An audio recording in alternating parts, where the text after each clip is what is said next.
एक बार फिर से कश्मीर ने पूरे भारत को दहला देने वाली खबर आई कश्मीर से, जब दक्षिण कश्मीर के कुलगाम में आतंकियों ने 2 हिंदू मजदूरों को गोली मार करके उनकी हत्या कर दी। और यह हमला 31 जुलाई की रात करीब 8:30 बजे के आसपास हुआ है। और रिपोर्ट के अनुसार बताया जा रहा है कि यह जो आतंकी हैं सीधे मजदूरों के पास पहुंचते हैं और सबसे पहले उन्होंने मजदूरों से उनके नाम और पता पूछी और फिर उसके तुरंत बाद बेहद करीब से उन पर गोलियां बरसा दी हैं। और इस हमले में जान गंवाने वाले जो दोनों मजदूर हैं छत्तीसगढ़ के रहने वाले थे। वहीं जो पुलिस को जो इस पूरे घटना की जानकारी कैसे मिली, तो जो मौके पर मजदूर थे जो बच गए किसी तरीके से, उन्होंने ये पूरी जानकारी पुलिस को दी है। और अब इस हमले को लेकर के रिपोर्ट्स में कई सारे खुफिया बात अब सामने आएगी, हवाले इसके कई सारे खुलासे हो रहे हैं। देखिए, पाकिस्तान के अंदर जो रिपोर्ट सामने आ रही है इस वक्त, जहाँ पर 300 पाकिस्तानी सैनिकों की मौत हुई, जहाँ पर तकरीबन 75 से ज़्यादा पीओके के अंदर प्रदर्शनकारी मारे गए।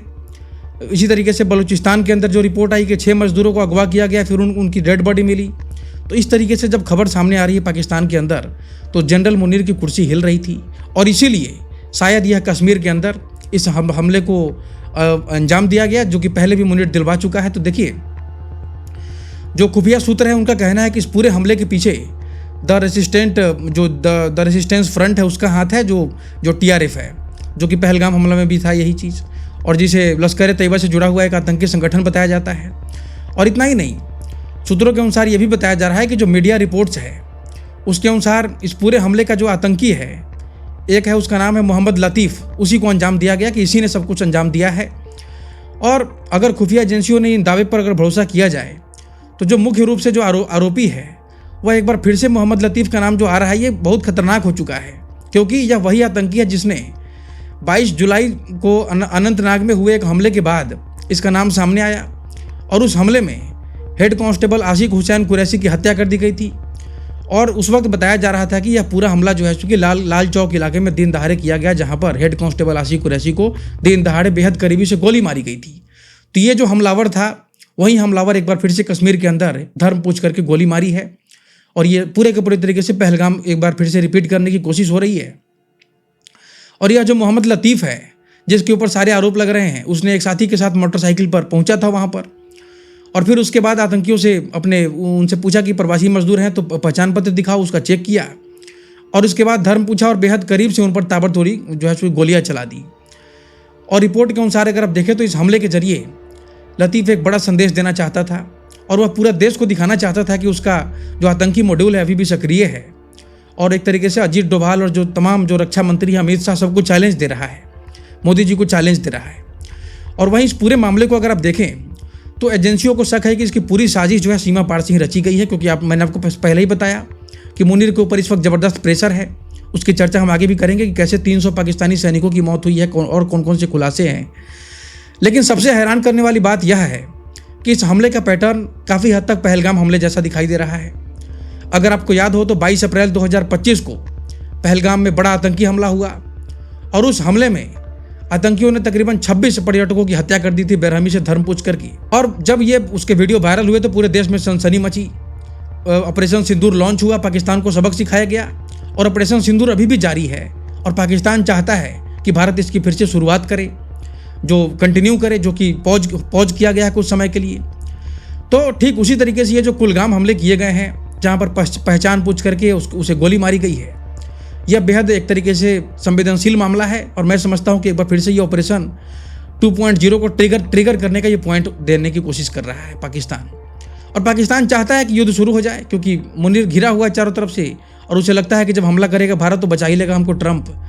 तो इधर कई लोग भारत सरकार पर भी सवाल उठाएंगे, और पाकिस्तान भी यही चाहता है। पाकिस्तान खुद भी बोल देगा कि ये भारत सरकार ने खुद ही करवाया हमला, क्योंकि जंतर मंतर पर जो प्रोटेस्ट हो रहे हैं उसे ध्यान भटकाने की कोशिश कर रहे हैं मोदी जी, तो हमला करवा दिए होंगे। इस तरीके का आरोप लगाए जा सकते हैं फॉल्स फ्लैग का, क्योंकि पाकिस्तान की तरफ से आगे मैं बताऊंगा आपको कैसे उसने तरह तरह के आरोप लगाए हैं भारत के ऊपर, आपको यकीन नहीं होगा। मतलब संयुक्त राष्ट्र से लेकर के हर जगह पर भारत के खिलाफ जो प्रोपेगेंडा चलाया जा रहा है। तो अब सवाल है, ये भी सवाल है, जो विपक्षी दल है वो भी सवाल उठाएगी कि कश्मीर में अगर सुरक्षा पूरी तरीके से है तो फिर इस तरीके का हमला कैसे हो रहा है। लेकिन मुनीर है, उसको तो यही सब करने में मजा आ रहा है। देखिए, अगर आप कश्मीर के अंदर देखें तो इस समय प्रवासी मजदूरों की संख्या लगातार बढ़ रही थी, और हर साल करीब 3 से 5 लाख जो प्रवासी मजदूर हैं वे जम्मू कश्मीर में काम करने वहाँ पहुँच रहे थे। इसमें से सबसे ज़्यादा मजदूर बिहार से आते हैं, जबकि उसके बाद उत्तर प्रदेश से भी बड़ी संख्या में वहाँ पे रोजगार के लिए लोग पहुँच रहे थे। और इसके अलावा झारखंड, पश्चिम बंगाल, उड़ीसा, छत्तीसगढ़ के भी मजदूर वहाँ पे बड़ी संख्या में जम्मू कश्मीर जाते हैं। और ये सभी मजदूर वहाँ पे तरह तरह के निर्माण कार्य, सड़क परियोजना या फिर कृषि, होटल, पर्यटन वगैरह ये सब क्षेत्रों में काम करते हैं। यानी यहाँ पर निशाना सीधे उन मासूम मजदूरों को बनाया जा रहा है जो सिर्फ रोजगार के लिए तलाश में वहाँ पहुँचे थे, भारत के अलग अलग क्षेत्र से वहाँ पहुँच रहे हैं। और अब सबसे बड़ा सवाल है यही है कि क्या ये जो किया गया है वहाँ से मजदूरों को भगाने के लिए किया जा रहा है? तो क्या ये लोग कश्मीर की जो तरक्की हो रही है जो पूरे क्षेत्र की, उसे देखना पसंद नहीं कर रहे हैं? इस तरीके का सवाल है। देखिए, भारत के अंदर जितने भी बड़े आतंकी हमले हुए हैं उसमें कहीं ना कहीं पाकिस्तान से जुड़ा हुआ लिंक सामने आता ही है। NIA से लेकर के तमाम जो एजेंसियां हैं इसे प्रूफ करती रही हैं और पाकिस्तान का नाम जो है सो कि बार बार सामने आता रहता है। लेकिन अब ऐसा लग रहा है कि आतंकवाद का वही कर्म जो है वापस पाकिस्तान के दरवाजे पर पहुंच गया है। और अब पहली बार पाकिस्तानी सेना ने आतंकवाद को लेकर के एक बड़ा आंकड़ा सार्वजनिक किया है। और पाकिस्तानी सेना के मुताबिक 2026 के पहले 7 महीने में ही पाकिस्तान के अंदर तकरीबन 3145 आतंकी घटनाएं हुई हैं। इतना ही नहीं, पाकिस्तानी सेना के अनुसार इस दौरान तकरीबन 28 आत्मघाती हमले भी हुए हैं। और यही अब पाकिस्तान इस सब कुछ खुद स्वीकार कर रहा है। ये कोई बाहर का रिपोर्ट नहीं जारी कर रहा है, ये पाकिस्तान ने खुद जारी किया है कि उसके देश में आतंकवाद अब एक गंभीर चुनौती बन चुके हैं। तो जो जिस चीज़ का बीज बोया, आज देख सकते हैं उसके दरवाजे पर कैसे कर्मा बैक कर रहा है। अब आगे जो आंकड़े सामने आए हैं वे और भी ज़्यादा हैरान करने वाले हैं। पाकिस्तानी सेना के अनुसार 3145 आतंकी घटनाओं में सबसे ज़्यादा हमले खैबर पख्तूनख्वा में हुए हैं, जहां तकरीबन 1971 घटनाएं हुई हैं। तो आप समझ सकते हैं खैबर पख्तूनख्वा जो आज से कई साल पहले ही आज़ादी डिक्लेयर कर चुका है पाकिस्तान से, वहां पर पाकिस्तानी सेना और पुलिस के जाने में हालत ख़राब हो जाती है। इसके बाद बलूचिस्तान में तकरीबन 1148 आतंकी घटनाएं भी हुई हैं। यानी आतंकवाद के मामले में अगर आप देखें तो ये जो पूरा केंद्र है खैबर पख्तूनख्वा और ये जो दूसरा नंबर पे बलूचिस्तान पहुंच चुका है। और ये दोनों क्षेत्र पाकिस्तान से आज़ादी के लिए लगातार लड़ाई लड़ रहे हैं। बलूचिस्तान ने तो हाल ही में अपना रिपब्लिक घोषित किया, आज़ादी घोषित किया, और खैबर पख्तूनख्वा भी काफ़ी पहले कर चुका है। इसके अलावा पाकिस्तान के अन्य हिस्सों में भी अगर आप देखें तो तकरीबन 26 आतंकी घटनाएं हुई है। लेकिन इन दोनों जगहों पर हजार की संख्या में इस तरीके से घटनाएं हो रही हैं। तो एक तरफ अगर आप देखा जाए तो पाकिस्तान के इन दोनों राज्यों में एक होड़ सी मची हुई है कि पाकिस्तान को कौन ज़्यादा नुकसान पहुंचा सकता है और कौन पहले वास्तव में आज़ादी हासिल कर सकता है। पाकिस्तान को तोड़ने के लिए एक तरीके से ये दोनों राज्य पूरी तरीके से आगे कदम बढ़ा रहे हैं। और पाकिस्तानी सेना के अनुसार इन अलग अलग आतंकी घटनाओं में तकरीबन 800 स्थानीय नागरिकों और सुरक्षाकर्मियों की मौत हुई है, जिसमें तकरीबन 303 पाकिस्तानी सैनिक भी मारे गए हैं। तो इसके अलावा अगर आप देखें तो 194 पुलिस और फिर अन्य जो एजेंसियां हैं उनके सदस्य भी मारे गए हैं, जबकि 322 आम नागरिक की भी जान गई है। इस पूरे जो लिस्ट है ये सब कुछ पाकिस्तान खुद ही जारी कर रहा है। और कुल मिलाकर अगर इन आंकड़ों को देखा जाए तो हर दिन इस तरह की आतंकी घटनाओं में पाकिस्तान के अंदर औसतन 4 लोगों की जान जा रही है। ये सभी आंकड़ा जारी करके पाकिस्तान अमेरिका को दिखाना चाहता है कि देखिए हम आपके रास्ते पर चले, अफगानिस्तान से दुश्मनी मोल रहे हैं, भारत से दुश्मनी मोल रहे हैं, जिसके कारण हमारी क्या दुर्दशा हो गई है। और मैंने आपको पहले ही बताया कि पाकिस्तान को इस वक्त 10 बिलियन डॉलर का मदद चाहिए अमेरिका से।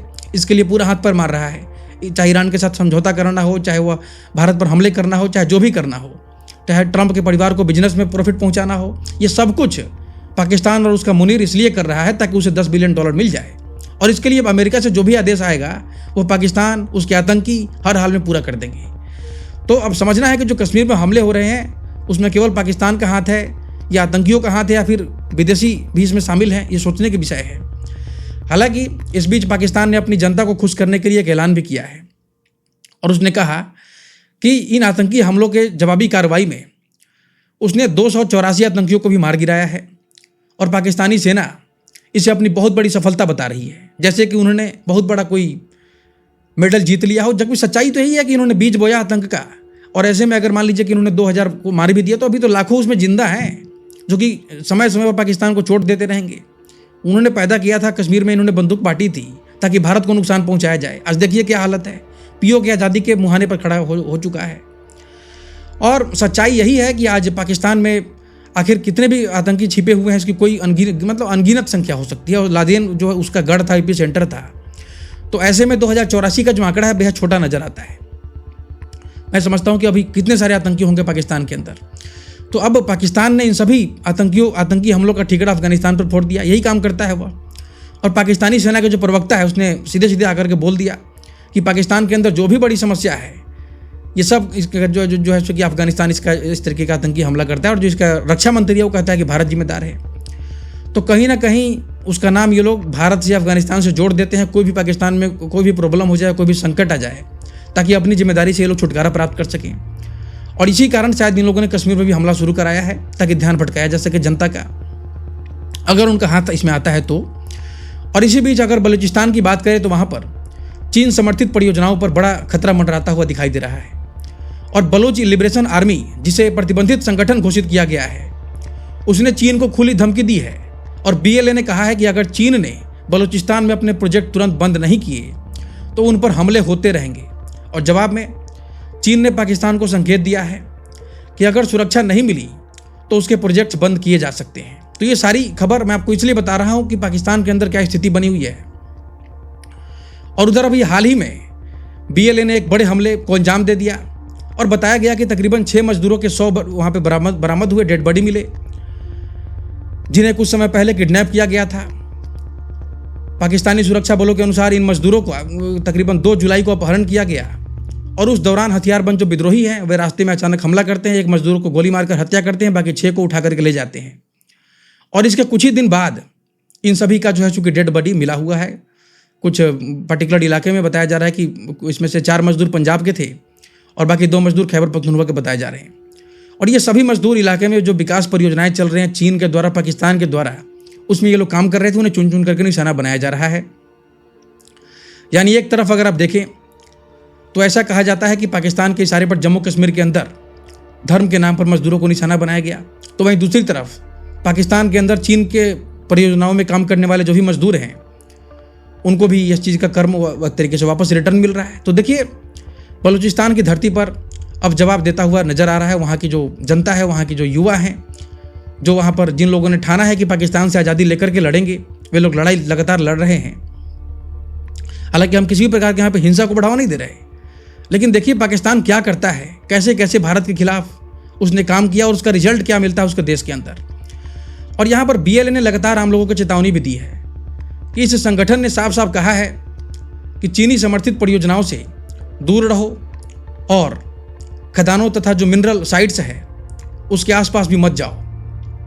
यह चेतावनी केवल बाहरी मजदूरों के लिए नहीं है, बल्कि जो स्थानीय मजदूर भी हैं वह भी निशाने पर उनको बोला गया कि बच करके रहो। तो इसके बाद जो भी इंजीनियर हैं, जो भी अधिकारी हैं, जो भी ठेकेदार हैं, उनमें हड़कंप मचा हुआ है। और BLA का कहना है कि जो भी चीनी और ये जो पाकिस्तानी परियोजनाओं से जुड़ेगा उससे हम ठोकेंगे, निशाने पर वो आ जाएगा। यानी अब यह संगठन चीनी परियोजनाओं के साथ साथ जो भी वहाँ पे आसपास में जो भी पूरा नेटवर्क है उसको पूरे तरीके से ध्वस्त करने में लगा हुआ है। तो इसी बीच कुछ समय पहले ही BLA ने पाकिस्तान से आज़ादी का ऐलान करते हुए, मैंने आपको बताया, रिपब्लिक घोषित किया हुआ था। और ये जो बलूचिस्तान का जो ये विद्रोही संगठन है खुद को पाकिस्तानी सेना के अत्याचार के खिलाफ लड़ने वाला संगठन बताता है। और साथ ही यह संगठन अगला पाकिस्तान और चीन पर जो क्या कहते हैं लगातार उस पर हमले करता रहता है। ये भी बोलता है कि ये लोग मिलकर के हमारे संसाधनों का शोषण कर रहे हैं, ये आरोप लगाता है। तो अब इसका आक्रमण पहले के मुकाबले काफ़ी तेज और खतरनाक होता हुआ दिखाई दे रहा है। और यह जो स्थिति है यह चीन और पाकिस्तान के गठबंधन के लिए किसी बुरे सपने से कम नहीं है। और ऐसा नज़ारा देख करके यही लगता है कि चीन को जल्द ही अपना बोरिया बिस्तर समेट करके वहाँ से वापस भागना पड़ सकता है। और इसी के साथ पाकिस्तान के बलूचिस्तान में भी एक बड़ा कोयला खदान का हादसा सामने आ रहा है, जहाँ पर बलूचिस्तान की राजधानी क्वेटा के बाहर उसके बाहरी इलाके में एक हमला हुआ, एक तरीके से हादसा हुआ है ये, जहाँ पर खदान के अंदर अचानक जोरदार विस्फोट हो गया। और शुरुआती जानकारी के अनुसार यह विस्फोट मीथेन गैस के जमा होने की वजह से हुआ था। और इस हादसे में तकरीबन 18 मजदूरों की मौत वहाँ भी हो गई, जिसकी पुष्टि भी हो चुकी है। और इसके बाद बताया गया कि तकरीबन 24 मजदूर खदान के अंदर भी फंसे हुए थे और उन्हें बचा पाना लगभग नामुमकिन माना जा रहा है। और वहाँ मजदूर विशेषज्ञों का कहना है कि मीथेन गैस विस्फोटक के बाद वहाँ पर ऑक्सीजन का स्तर लगभग शून्य हो गया है, और जिसके कारण जो लोग फंसे हुए हैं उनकी जीवित मिलने की संभावना बेहद कम होती गई है। और ध्यान देने वाली बात यह है कि पाकिस्तान ने कि जो उसका जो कोयला उद्योग है उसमें इस तरह के हादसे अब आम बन चुके हैं। तो पूरे पाकिस्तान ही एक तरीके से कोयला हादसा का इस तरीके से पूरा सिस्टम बना हुआ है। सबसे ज़्यादा अगर देखें हादसे तो बलूचिस्तान के खदानों में होते हैं। कई खदानों में उचित वेंटिलेशन सिस्टम भी नहीं है, जो मॉनिटरिंग सिस्टम भी नहीं है। मजदूर यहाँ पे संगठनों पर आरोप लगाते हैं कि खदान मालिक जो है नियम का पालन नहीं करते, और इसके बावजूद भी मजदूर वहाँ पे कम वेतन पर काम करने के लिए मजबूर हैं।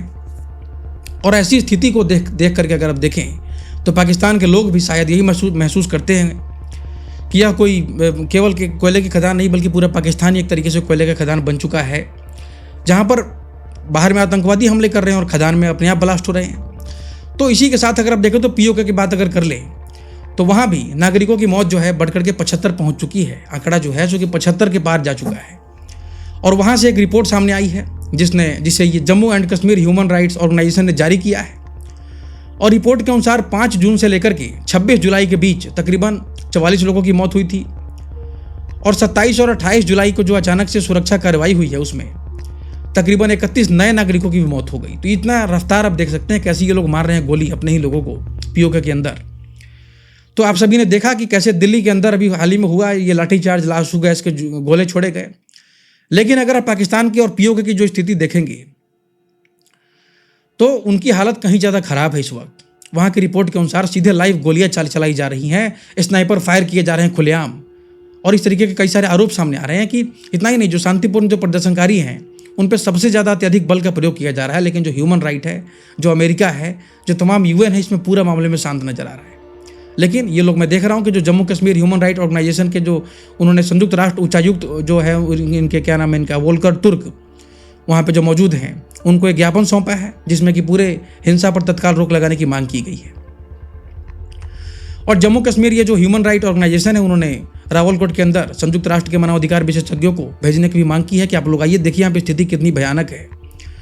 और इसके साथ ही रावलकोट में मानवीय सहायता टीमों की तैनाती की भी अपील एक तरीके से की गई है। और इसी बीच ये पाकिस्तान का जो रक्षा मंत्री है ख्वाजा आसिफ, इसने प्रदर्शनकारियों को लेकर के बड़ा बयान दिया जो कि पीओके में प्रदर्शन कर रहे हैं। और उसके जब बयान आते हैं तो ये विवाद और भी ज़्यादा भड़कता है, क्योंकि उसने प्रदर्शनकारियों को पाकिस्तान का दुश्मन बताया। और इतना ही नहीं, उसने कहा कि इन सभी प्रदर्शनकारियों को भारत की श्रेणी में वह रखते हैं जिनसे पाकिस्तान की सरकार किसी भी तरह का संवाद के पक्ष में नहीं है। उसने बातचीत की सभी संभावनाओं से भी साफ इनकार कर दिया। और यही कारण है कि पीओके में प्रदर्शन रुक कर और लगातार तेज होते जा रहे हैं। आपने देखा यहाँ पे भारत के अंदर ही प्रदर्शन हुए, लेकिन सरकार तुरंत झुकी, बातचीत की, उनकी मांगों को मानी गई। लेकिन पीओके के अंदर ये सब राइट ही नहीं है, क्योंकि वहाँ पे डेमोक्रेसी है ही नहीं। वहाँ पे सेना का शासन चल रहा है। सेना को जब मर्जी कश्मीर में हमला करवाती है, जब मर्जी इधर उधर कुछ भी करती रहती है। और जब कोई आरोप बढ़ जाए तो भारत के ऊपर आरोप लगा दो, अफगानिस्तान के ऊपर आरोप लगा दो, कश्मीर में हमले करवा दो। यही ट्रेंड बना हुआ है पूरे पाकिस्तान का।